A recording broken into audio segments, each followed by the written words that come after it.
სახელითა მამისათა და ძისათა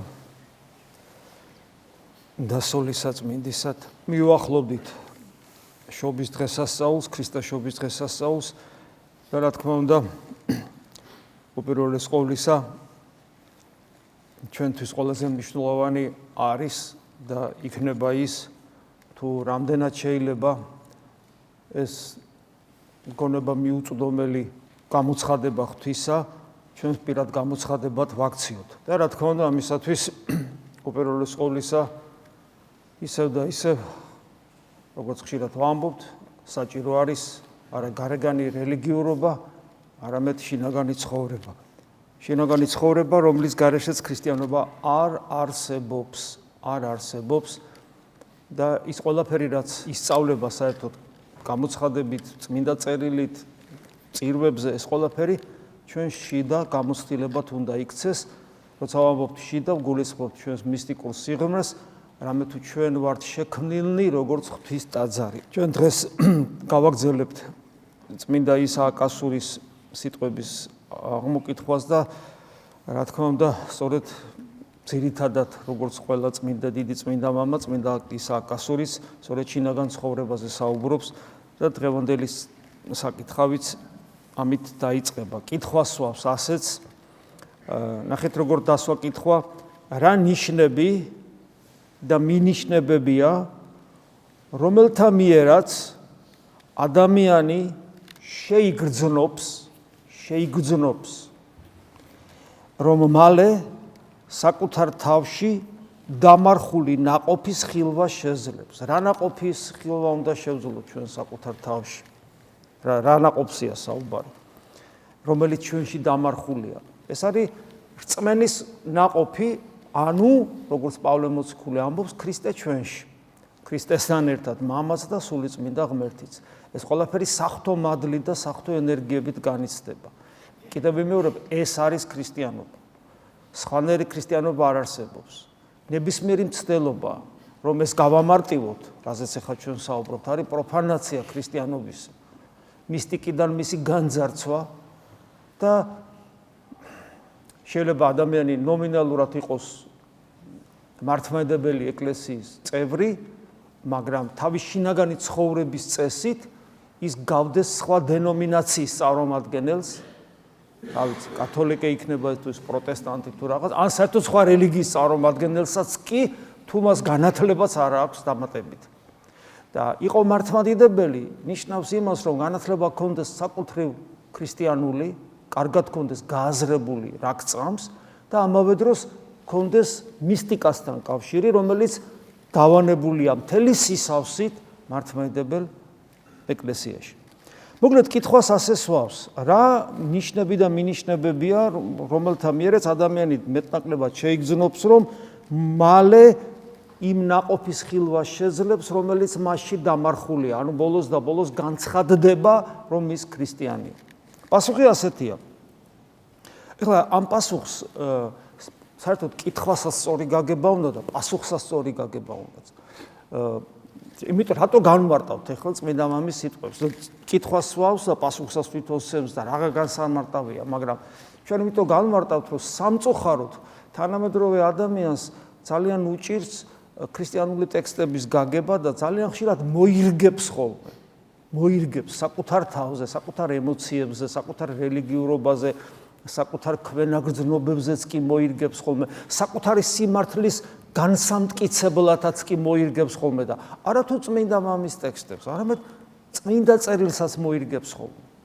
ამის მეტი ეკლესიის ისტორიამ რა იცის, როგორ ირგებენ ადამიანები უფლის სიტყვებს და მოციქულთა გამონათქვამებს თავის სიმართლის გასატანად. სამწუხარო რეალობაა ეს.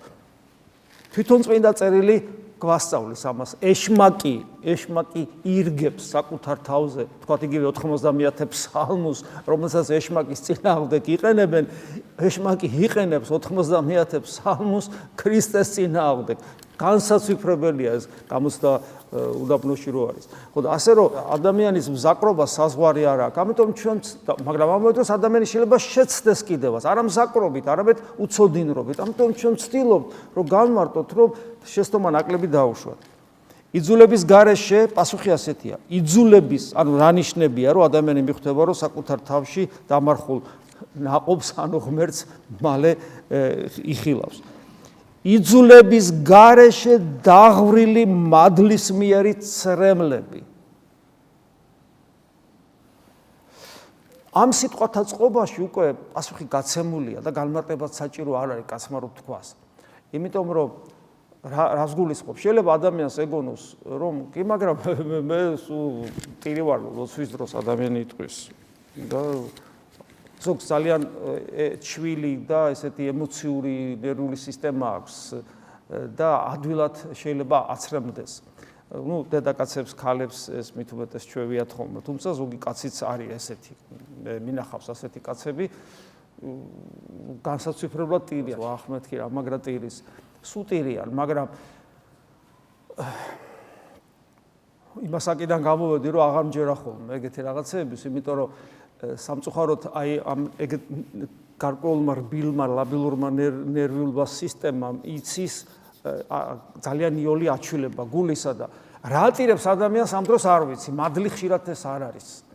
ეს არის საკუთარი თავის აღმოჩენა ქრისტიანობაში, საკუთარი თავის სიბრალული, შეიძლება გარკვეულად წილა სიხარულიც იყოს, შეიძლება მადლიც იყოს პრინციპში, აბა ეკლესიაში ადამიანები მოდის მადლია, მაგრამ ეს არ იყოს ის, რაც უნდა იყოს და რა უნდა იყოს, მგოლავარება საკუთარ ცოდვებზე და განცდა, განცვიფრება იმისა, თუ ღმერთმა შენთვის რა გააკეთა, როგორ უყვარ ხარ ღმერთს, ვინ რა გახდა შენთვის ამის ატანა ადამიანს არ აქვს. ოღონ ერთია რომ აცნობიერებდა, ვახ ეს როგორ შეიძლება მომხდარიყო და მეორე რომ ამას გული ვერ უძლებს. ვერ უძლებს, აი ადამიანი რომ ძალიან დიდ რაღაცას გაგიკეთებს, აი რა ვიცი, შენს მოსახვედრ ტყვიას რომ მოიხვედრებს, თქვა და ასე შემდეგ და შენ რომ მას გაიგებ, რომ გული აგიჩვილდება რა, აშკარად შენი სიკვდილი მიიღო საკუთარ თავზე, ამას ვეღარ უძლებ და რაღაც აი ოღონ თუ ეს ვინც ეს გააკეთა ძალიან დიდია და ღმერთია ეს ვინც მოვიდა შენს გადასარჩენად და ამას რო იაზრებ, ადამიანის გული, ჩვენი გული ქვაა და ვერ ჩვილდებათ, ესე ადვილად თუ არა, ისე ასაჩვილებელი აბა რა არის. და აი აქ ნახეთ როგორ არის. იძულების გარეშე დაღვრილი მადლისმიერი ცრემლია, რომელიც ნიშანია. რა იძულებაზეა საუბარი? როდესაც ადამიანი საკუთარ სენტიმენტალურ გზნობებს აცოცხლებს თავისი ნებისყოფით, თავისი ნებელობით ატირდება, გესმით? თავისი ნებელობით შეიბრალებს საკუთარ თავს. არა მადლისმიერი კი არ არის დაუმსახურებად რომ მოგაწובה და ვერ აჩერებ. ესე დროს იმას ვერ აჩერებ, ის თვითონ მოდის, შენ იმას ვერ აკონტროლებ. და ჯობია რომ ხალხში არ დაგემართოს, იმიტომ რომ ვერაფერს ვერ უზავ იმას. გესმით, ვერაფერს ვერ უზავ. აი ეს მომენტია. მაგრამ აი და იმიტომ რომ ის არის საკუთარ თავზე იძულების გარეშე ამ შემთხვევაში. საჩუქრად მოდის ის, საჩუქრად გიკაკუნებს შიგნიდან და იძულება, როგორც კი იძულებაა საკუთარ სენტიმენტალურ გზნობებზე, ის უკვე ნამდვილი აღარ არის. ამიტომ წერია იძულების გარეშე დაღვრილი და არაცრემლები, არამედ მადლისმიერი ცრემლები. გესმით, ფაქტობრივად განმარტება აქვე მოცემულია. რამე თუ ისინი, ანუ ესეთი ცრემლები, ერთგვარი წყალგამყოფია ხორციელსა და სულიერს, ვნებიანს და წმინდა მდგომარეობას შორის. ადამიანმა უნდა იცოდეს რა არის ხორციელი გზნობები და რა არის სულიერი. ადამიანმა უნდა იცოდეს რა არის ვნებიანი და რა არის წმინდა. სანამ ადამიანი ამ ნიჭს არ მიიღებს, მანამდე მის მიერ აღსრულებული საქმეები, მათ შორის რელიგიური, მათ შორის საქველმოქმედო, კეთილი საქმეები, ეს საქმეები მხოლოდ გარეგანია და სულიერი საიდუმლოებათა ქმედითობა მისი გამოცდილების მიღმა იმყოფება. სულიერი საიდუმლოება, ანუ ღმერთთან ეს კავშირი, საიდუმლო კავშირის ქმედითობა, ჩემთვის რო საცნაური გახდეს, ეს არის ჩემი გამოცდილების მიღმა. მე მას ვერ განვიცდი, როგორ უმოქმედებს ჩემში ღმერთი. ვერ განვიცდი. მანამ სანამ ესე იგი ჩემში ის ნამდვილი ცრემლი არ იქნება. ამიტომ ჩემი რელიგიურობა არის გარეგნული. ამიტომ არის ხოლმე რომ ადამიანები ვერ განიცდიან ღმერთს, ვერ განიცდიან მიუხედავად რელიგიური ცხოვრებისა, იმიტომ რომ აი ეს ჯერ არ მომხდარა ის, რასაც ახლა ჩვენ საუბრობთ. როდესაც ადამიანი ამ ქვეყნიურ ცხოვრებას განეშორება და ხორციელი ყოფიერების ბუნებრივ საზღვრებს გადაცდება, ხორცი მყოფი, ჯერ კიდე ხორცი მყოფი, მაგრამ როცა უკვე მჭრეტელ ცხოვრებაში, როცა მადლის მიერ ცხოვრებას იწყებს, როცა ცხოვრობს, მუშაობს. ადამიანი ხო მუშაობს. ადამიანმა რომ იცოცხლოს მაშინაც კი უნდა იმუშაოს, უნდა ფილტვები გააფართოს და შეკუმშოს. თუ ამას ასე არ გააკეთებს, კი გასაგებია რომ ეს ნერვული სისტემა ამას აკეთებს, მაგრამ მეორე მხრივ ეს რო არ გაკეთდეს, ეს რო არ გული მუშაობს, ეს რო არ გაკეთდეს ადამიანი მოკვდება, ხო? გულის უმუშაობს, ფილტვების უმუშაობს, ნერვული სისტემა, ყველაფერი სულ მუშაობს. ამავე დროს ადამიანი სულ ჭამს, რო არ შეჭამს, ესეც მუშაობა, მოკვდება. და გარდა ამის ადამიანმა ამავე დროს რომ საჭმელი იშოვოს, კიდე უნდა იმუშაოს და ადამიანი სულ შრომაშია. მაგრამ ადამიანი ხო ცხოველი არ არის. ესე ცხოველი ცხოვრობს, რაც ჩამოვთვალე, ცხოველიც ამას აკეთებს. ადამიანი იმითაც განსხვავდება ცხოველისაგან, რომ ის არა მარტო იმისთვის მუშაობს, რომ ფიზიოლოგიურად იარსებოს, არამედ იგი ღვთის წინაშე მუშაობს, ანუ ღმერთისთვის მუშაობს, ანუ როგორც ღმერთის ხატი და მსგავსი მუშაობს, ანუ ღვთის დავალებით მუშაობს, ანუ სამოთხისთვის მუშაობს. სამოთხე კიდე მის შიგნით არის, ანუ ის გულის შინაგანი ცხოვრებისთვის მუშაობს. და მე ამ ნამუშევარს იცავს, როგორც ფიზიკურ ნამუშევარს იცავს, ისე შინაგან ნამუშევარს იცავს. ჩვენ უნდა ვისწავლოთ შრომა, მუშაობა ღვთის წინაშე, ღვთისთვის მუშაობა უნდა ვისწავლოთ. საბოლოო ჯამში ადამიანი აღმოაჩენს, რომ ის ან ღვთისთვის მუშაობს, ან როგორც ცხოველია, შუალედი აღარ არსებობს, გესმით? აღარ არსებობს. კი გასაგებია უფრო დახვეწილი ცხოველი, უფრო ლამაზი ცხოველი, უფრო და ასე შემდეგ. რა ვიცი ხა, მაგრამ კი ხატრებიც არსებობენ და დიდი კომპოზიტორებიც არსებობენ, მაგრამ რაღაც ჩიტი გამოხდება სადღაც და ისეთი ლამაზია, რომ ხატვარ შეშურდება და ისე გალობს, რომ კარგად უნდა დაფიქრდეს კიდე ხელოვანი, რომ მსგავსი მუსიკა დაწეროს. ანუ გესმით, რას აკეთებ ისეს, რასაც ცხოველი არ აკეთებს.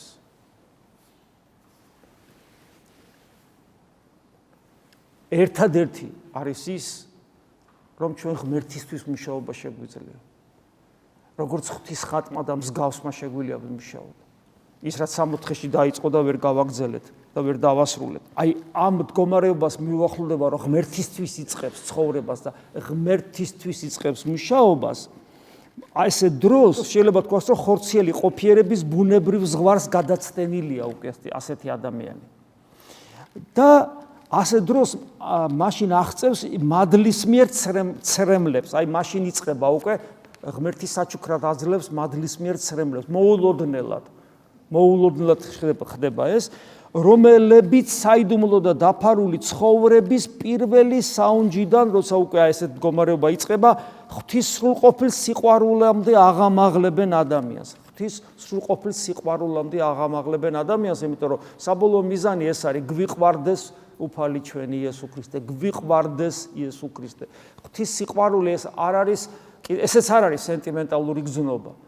ეს არის ის გზნობა, რომელიც ბოლომდე არც გამოითქმის, მაგრამ მთლიანად იპყრობს ადამიანს. და ასე დროს ადამიანი, რა თქმა უნდა, ძალიან ბედნიერი ხდება. ეს კი იმის ზუსტი ნიშანია, რომ გონება განეშორა ამ სოფელს ასეთ შემთხვევაში უკვე და მიღმიერი სულიერი სამყაროს განმცდელი ხდება. განცდელი. მისი ჩვენი გონება მარტო ამ სამყაროს კი არ შეიმეცნებს, რა ფერია, რა სუნი აქვს, რა გემო აქვს, რაში გამომადგება, რა მომგებიანია თუ არ არის, გესმის? არამედ ამის იქით იყურება, ამის იქით აყურების თვისებას იძენს. ის რაც რწმენაში გვეძლება ინტუიციურად, ის ხდება ჩვენთვის მერე რეალური. რწმენაში ვიცით, რომ ღმერთი არსებობს და ქრისტე არის ღმერთი და გონება რომ გაცდება ამ ყოფიერების საზღვრებს, უკვე ხდება მისი მჭრეტელი, მისი რეალურად გამცდელი, რაც რწმენით ინტუიციურად წინასწარ მოგვეცა. შემდეგი კითხვა: რა შეიძლება მივიჩნიოთ გულის სიწმინდის მიღწევის ნიშნად? როგორ ხდება ადამიანი, რომ გულის სიწმინდეს მიაღწია? ხო საინტერესოა. ჩვენ ძალიან ხშირად მოკლედ გვითხოვს ხოლმე, რომ ეს არის გულის სიწმინდე არის ღვთისნებით მაცხოვრებელი ადამიანს აქვს წმინდა გული, რომელიც ღვთისნებით ცხოვრობს. ნახოთ ის აკასური რა სიტყვის. როდესაც ყოველ ადამიანს კეთილად აღიქვავს, აი განწმენდებული გული რას ნიშნავს?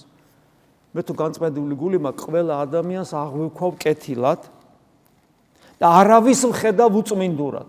როგორ გჭირდება დღეს, ყველას ჭირდება, მაგრამ აი ყველას ქართველებს როგორ გჭირდება დღეს, როგორ ოღონ ადამიანები დავყოთ. აი ოღონ დავყოთ ადამიანები რა. ოღონ და ჩვენ ვეძებთ არა მიზეს, ერთმანეთი დავყოთ, არამედ საბაბს ვეძებთ. საბაბს. გესმით, სულ არაფერი იყოს გამოვიგონებთ და ამ გამოგონებულის მერე დავყობთ ერთმანეთს და შევიძულებთ ერთმანეთს. ამ სიძულვილს გამოვხატავთ ყველანაირად ღვარძლით, სიტყვით, სიტყვები ჩვენი მეტყველებას კი აღარ შეიძლება ისეთ რამეს აღმოთქვავს ჩვენი პირი. წმინდა გული რას ნიშნავს? არავის ხედავს უწმინდურად და წაბილწულად. აბა სხვაგვარად როგორ აღსრულდებაო მოციქულის სიტყვა, რომლის მიხედვითაც საკუთარ თავზე უმეტესად უნდა მივიჩნევდეთ ერთმანეთს ფილიპელთა მიმართ ეპისტოლეში ამბობს პავლე მოციქული. და თუ ადამიანი არ მიაღწევს ამ მდგომარეობას, რომლის დროსაც კეთილი მზერით უყურებს მოყვას, თუ ამას არ მიაღწევს, რომელიც გულის განწმენდაზეა საუბარი. და ძალიან საინტერესოა კიდევ ერთი კითხვა. რა გულის სიტყვები და აზრები უნდა ჰქონდეს მოღვაწეს, რომელიც სენაკში მყუდროებასა და მდუმარებაში იმყოფება. ეხლა ეს ჩვენ ვიღაცამ შეიძლება თქვას, რომ მონაზვნები ხო არა ვართ. არა ვართ მონაზვნები, მაგრამ ხო შევდივართ ჩვენს ოთახში, ხო ვიკეტებით, ხო ვცდილობთ განმარტოებას, ზოგი ღამე წამოდგომასაც კი ახერხებს. რას უნდა აკეთებდეს ადამიანი იქ და ეგ კითხვაა და ეს არ გვეხება ჩვენ მერე რა რომ მონაზვნები არა ვართ. მეცაც გეტყვით, უფრო მეტად გვეხება ვიდრე მონაზვნებს. მონაზვნებს კი მაინც დაცული ცხოვრება აქვს, გალავნის შიგნით მაინც ცხოვრობს და ჩვენ აქედან წირვის მერე მივდივართ ამ სოფელში და ამ სოფელში კიდე ეხლა როგორია შეინარჩუნო ის, რასაც აქ იღებ. ძალიან რთულია. და ერთადერთი შესაძლებლობა კიდე რაღაცა შეინარჩუნო, გულში ყოფნა ისწავლო და გულში ყოფნას ვერ ისწავლი თუ განმარტოვება არ ისწავლე შენს ოთახში, სენაკში. სიბნელეში ჩაჯდე და შენ დაუფალი რო და მეტი არავინ რო არ არის. იქ ისწავლება ეს, შინაგანი ცხოვრება იქ ისწავლება. და ამიტომ ჩვენთვის ეს სასიცოცხლოდ მნიშვნელოვანია. კიდევ ვიმეორებ უფრო მეტად ვიდრე მონაზვნებისთვის. ამიტომ დიახაც ეს მონაზვნებზეა თითქოს საუბარი, მაგრამ ჩვენ უფრო გვჭირდება. და კითხვა, რა გულის სიტყვები და აზრები უნდა მქონდეს მე თქვათ, როცა სენაკში მყუდროებასა და მდუმარებაში ვიმყოფები. რას უნდა ვაკეთებდე მე იქ? პასუხი არის ძალიან საინტერესო. იმას კითხულობ თუ როგორ გახდეს პირდაპირ აი მკვეთრად სვავს საკითხს ყოველგვარი შესავლის გარეშე ის აკასური იმას კითხულობ თუ როგორ გახდეს ადამიანი მკვდარი საკუთარ სენაკში ანუ თურმე საკუთარ სენაკში რო შევდივარ იქ მკვდარი უნდა გავხდეთ გახსოვთ ხშირად მithქვავს თქვენთვის რომ სიკვდილის მოდელირება გონებისმიერი ლოცვის სწავლა სიბნელეში გონებით გულში აღსრულებული იესოს ლოცვა ეს არის სიკვდილის მოდელირება როცა ეთიშები ამ სამყაროს თლიანად საკუთარ ფორმასაც კი ეთიშები და ერთ წერტილში ხარ საკუთარ აზრებს საკუთარ გულის სიტყვებს მხოლოდ ლოცვის სიტყვები მხოლოდ უფლის მოხმობა მხოლოდ ერთ წერტილში ყოფობა მისტიკურ სიღრმეში საკუთარ მისტიკურ სიღრმეში და დამთავრდა ეს არის სიკვდილის მოდელირება და აი ეგრე გვეუბნება ადამიანი რომ შიგრო იკეტება ადამიანი ის კვდება ამ სოფლისათვის ნუ თუ გულმოდგინე და სულით ფხიზელ ადამიანს ნუთუ გულმოდგინე და სულით ფხიზელ ადამიანს საჭიროება აქვს იკითხოს თუ როგორ მოიქცეს და რა აკეთოს სენაკში მარტო მყოფმა? კვლავ დასვა კითხვა. სხვა საქმე შეიძლება ჰქონდეს სენაკში დაყუდებულ მონაზონს გარდა მგლოვარებისა. ნუ შეგვაშინებს ეს სიტყვა, ეს ნეტარების ცნება, ნეტარიყვნენ მგლოვარენი გულით არამედ თუ იგინი ნუგეშინის ცემულ იქნენ ეს ეხება ყველა ქრისტიანს. ყველას უნდა ვიცოდეთ რას ნიშნავს ეს მგლოვარება. ნუ თუ აქვს მას შესაძლებლობა რომ მგლოვარებას განეშოროს და სხვა რამ გულის სიტყვას დაუთმოს დრო გულის სიტყვები არ გვასვენებენ ლოცვის დროს გულის სიტყვები გვეტმასნებიან, გვეწეპებიან ესე იგი გვაწუხებენ, დაუსრულებელ ნაკადად მოდიან ჩვენში, ჩვენ მათ განვაგდებთ, ვებრძვით, ჩვენ ისინი არ გვჭირდება, რაც არ უნდა კარგად მოგვეჩვენოს. რატომ? იმიტომ რომ მგლოვარებას განმაშორებენ და მე კიდე მგლოვარება უნდა დავიტოვო და ესე იგი გულისწყები განვაგდო. მონაზვნის სენაკში თავად ფაქტი გლოვარებაზე უკეთესი რა შეიძლება იყოს მისთვის, კვლავ კითხვა სვავს და მე აგზელებს. თავად ფაქტი მონაზვნის სენაკში განმარტოებისა, რომელიც ყოველი ამქვეყნიური სიხარულისაგან განშორებულობას და კუბოში ყოფობას განასახიერებს, გვასწავლის, რომ მისი უმთავრესი საქმიანობა მგლოვარებაა. კვლავ ესე იგი მგლოვარებაზე აქცენტს აკეთებს. ეს არის ყველაზე მთავარი საქმე ამბობს.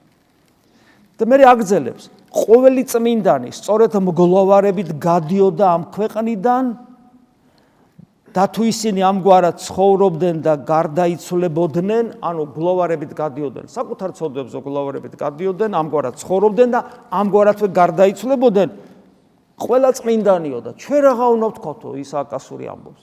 მე რაღა უნდა ვთქვა.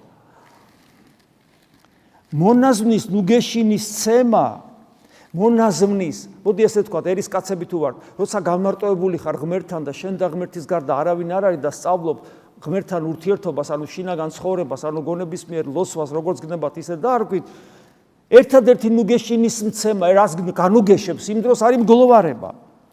და ეს ნუგეშინის ცემა მგლოვარებაში იბადება მგლოვარებაში. ვინც თვალწინ მდებარე საკუთარ მკვდარს ხედავს, აი ახლობელ ადამიანს გარდაცვლის. ხო, რა თქმა უნდა, ის მგლოვარებს. ვინც თვალწინ მდებარე საკუთარ მკვდარს ხედავს, ანუ ვინც ხედავს, რომ ცოდვისაგან მკვდარია და უკვე ეს ერთგვარი გარდასვლა იყო, რომ მიცვალებულს გლოვობს, მე ეს მიცვალებული შენივე სულია და ცოდვებისგან მკვდარია, საჭირდება კი ასეს დამოძღვრა, რომ ცრებლით უნდა მგლოვარებდეს. აი აქ არის ერთი მთავარი პრობლემა ზუსტად. მაგრამ ადამიანი ვერ აგრძნობს იმას, რომ სულით მკვდარია. ადამიანს გონია, რომ კაი ტიპია უკაცრავად ამ სიტყვაზე, კეთილშობილია, ღირსეულია და ყველაფერი ეკუთვნის კიდევაც. სანამ ადამიანი ასე ფიქრობს, ის ხო ქრისტიანიც არ არის, რომ ქრისტიანობა იწყება მაშინ, როცა შენ მხსნელი გჭირდება. იესო მხსნელს ნიშნავს.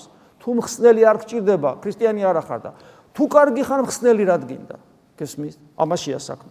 ხო და როცა კი მხსნელის საჭიროებას იგრძნობ იმიტომ, რომ რეალურად მართლა ხედავ, რომ სულიერად მკვდარი ხარ. ამიტომაც აი გონებისმიერი ლოცვის ერთ-ერთი მთავარი ნაყოფი და იგივე ზიარების ერთ-ერთი მთავარი ნაყოფი თუ გწამს წმინდა წერილის, უნდა იყოს ის, რომ ვეზიარები ან განმარტოვდები იესოს სახელს წარმოთქვავ და გული რეაქციას არ იძლევა, უნაყოფოა. რატომ არ იძლევა გული რეაქციას? მკვდარია. გესმის, რეანიმაციას არ ექვემდებარება. შენ ხო ცდილობ ის რეანიმაციას, უფალი გეუბნება, შემჭამე და მე შენთანა ვარ. გესმის, იესოს სახელი, მისი სახელი აღმოთქვა და ყველა მუხლი მოდრკება და ყველა მისი სახელის აღმომთქმელი ცხონდება და გადარჩება წმინდა წერილის სიტყვებია და ყოველი ადამიანის გულთან ვრეკავ და ეგება ვიღაცამ გამიღოს და აჰა მოგიხმობ და რეაქცია არ აქვს ჩემ გულს. იმას გვავართ, აი ადამიანს რო გული უჩერდება და ბოლოს ელექტროშოკი და ნემს რო გულში უკეთებენ ადრენალინს და მაინც არაფერი არ შველის და მე რას აკეთებ, რას ამბობენ ხოლმე? მორჩა და დავკარგეთ ადამიანი. გარდაიცვალა. მკვდარია, არ ცოცხლდება, გული რეაქციას არ იძლევა. აი ასე არ იძლევა ჩვენი გული რეაქციას ქრისტეზე, ღვთისმადლზე, მადლის მწვერვალზე, ზიარებაზე, უფლის მოხმობაზე რეაქცია არ აქვს. ნიშნავს თუ არა ეს, რომ გული მკვდარია, დიახ, მაგას ნიშნავს. ამიტომ მე არ არის მკვდარი. მაგრამ ჩემთვის მკვდარია. რეანიმაციას არ ექვემდებარება ჩემი საშუალება და ამიტომ მე რო განმარტოვდები, ჩემ თავს ხედავ როგორც მკვდარს და უყურებ ამ ჩემ მკვდარ სულს და აღარ რჩება ადამიანს გარდა მგლოვარებისა. უფალო შემიწყალესი, აღარ რჩება. ამაზეა საუბარი. ჩვენი სული, რომელიც თელ სამყაროზე უძვირფასესია, ამაზე მეტი ხო არაფერი არ აქვს, შენ სულზე ძვირფასი. რა არის მთელი სამყარო შეიზინო და სული დაიზარო და სული დაიღუპო. შენ რო გარდაიცვლები, ხორცი რო დამთავრდება, შენი ხორცით არსებობა და გარდაიცვლები, რა გრჩება? არაფერი. გარდა სულისა, ანუ ის რაც შინაგანად ხარ, ეს მეტი არაფერი არ რჩება. ხო და ამიტომ ამბობს, რომ შენი სული მთელ სამყაროზე უძვირფასესია. და ის ცოდვებითაა მოკლული, ცოდვით, ანუ ღმერთისაგან განშორებულია და ღმერთს ვერ განიცდის. შენს წინაშეა დასვენებული და ნუ თუ გლოვა არაა საჭირო, კვლავ კითხვას სვავს ის აკასური. ამიტომ მოუკლებლად მოვუხმობდეთ უფალს ჩვენს გონებაში, რათა ცრემლი მოგვმადლოს. ჩემს მოხმობას კი არა აქვს ნაყოფად ცრემლი. რო შრომობ და რო შენ სიკვდილს არ ეგუები, უფალი მერე და შრომობ ღვთის წინაშე, შრომობ, ღმერთი მერე საჩუქრად გაძლევს, მოგმადლებს ამ ცრემლს. რამე თუ ამგვარი და ყველაზე საუკეთესო მადლის მიღების ღირსი შევიქენით, ანუ ცრემლის, მისი დახმარებით სიწმინდესაც მივაღწევთ, რომელიც ამ სოფლიდან გასვლამდე აღარ წაგვერთმევა. აი და მერე ადამიანი მყარდება ქრისტიანობაში. და მერე უკვე ყოველ ზიარებაზე მადლის განცდა აქვს. მერე ყოველ ქრისტეს გახსენებაზე ცრემლი აქვს, გესმით? მაგრამ ნახეთ წინ რა უსწრებს ცრემლს. ერთ-ერთი მოღვაწე ამბობს, აღარ მახსოვს. ცრემლი მნიშვნელოვანია, მაგრამ უფრო მნიშვნელოვანი ცრემლზეო შინაგანი გონებისმიერი ლოცვაო. იმიტომ რომ შინაგანი განმარტოები და ლოცვი და შრომის გარეშე ის ცრემლი არასოდეს მოვა. გესმით? ის არის მთავარი. ის კიდე შრომა არის. დიდი შრომაა გასაწევი. ჩვენ და ვიმუშაოთ, ვიშრომოთ. ბევრი. ნეტარიყვნენ გლოვარენი გულითა, რამე თუ იგინი ნუგეშინის ცემული იქნენ, ეს მათესახარების სიტყვებია. რამე თუ მგლოვარებით განიწმინდება ადამიანი სულიერად. უფალი ახსენებს რა ნუგეშინის ცემას, ადამიანს კითხვა გაუჩნდება, რა ნუგეშინის ცემაზეა ლაპარაკი. უფალი რა ახსენებს ნუგეშინის ცემას, არ განმარტავს თუ როგორი იქნება ეს ნუგეში, რამე თუ მონაზონი მგლოვარების მიერ ღირსი შეიქმნება რა ვნებების დამარცხებისა და სულიერ სიწმინდაში შესვლისა, ხოლოდ მაშინ მიხვდება იგი უფლისაგან მონიჭებულ ზემოთ ხსენებულ ნუგეშს. თუ როგორია ეს ნუგეში? ერთ-ერთი რაც ამას ახლავს, ერთ-ერთი ნაყოფი რაც ახლავს, ეს არის სიხარული. დაუოკებელი სიხარული მოდის ადამიანში. ამ ცრემლის მერე დაუოკებელი სიხარული. რომელსაც ვერსაც ვერ დამალავ, ვეღარ წაი. არც არის სიხარულის დამალვა საჭირო არ არის. ცრემლი უნდა დამალო მოყვას წინაშე. მაგრამ ეს სიხარული ისეთი ძლიერი მოდის, რომ ვერც დამალავ და არც არის საჭირო და ეს არის ზუსტად ის ცნება, მარადის გიხარობდნენ, ეს ფსიქოსომატური სიხარული კი არ არის, რომ ადამიანი გადაირევა და გაგიჟდება. არა, ეს არის მადლისმიერი სიხარული, რომელსაც წინ უსწრებს ეს მგლოვარება და შინაგანი ცრემლი და გარეგანიც. ამიტომ სხვამ არავინ უწყის, რა დახმარებას იღებს ღვთისაგან საკუთარ ცოდვებზე მგლოვარე, გარდა თავად ჭეშმარიტი მონანულისა, რომელიც მთელი სულით მიეცა იმ ღვაწლს, მიეცა ამ ღვაწლს, ანუ ჭეშმარიტად მონანული მთელი სულით მიეცა ღვაწლს და შედეგად მიიღო ის, რაც მიიღო. ყველა წმინდანი იღვწოდა ამ მადლის, ანუ მგლოვარების მადლის მოხვეჭისთვის, ამე თუ ცრემლით, სინანულის ცრემლით თავისთავად ცხადია, გაიღება ის ბჭე, რომლითაც ნუგეშის სამყაროში შევაბიჯებთ. აი ესეთია ჩვენი საკეთებელი, ჩვენი გზა, ეს არის ის, რაც ჩვენ ყოველთვის უნდა, რომელსაც ყოველთვის უნდა ვიქმოდეთ და ასე უნდა შევეგებოთ დღესასწაულსაც. თუ გვინდა, რომ ჩვენთვის ქრისტეშობის ეს გონება მიუწვდომელი დღესასწაული უბრალოდ ხორცილ გახსნილებად, მარხვის დასრულებად არ გადაიქცეს. შეგვეწიოს უფალი და წყალობა არ მოგვაკლოს. ამინ. მადლი უფლისა ჩვენისა იესო ქრისტესი და სიყვარული ღვთისა და მამისა და ზიარება სულისა წმინდისა იყოს თქვენ ყოველთა თანა. ამინ.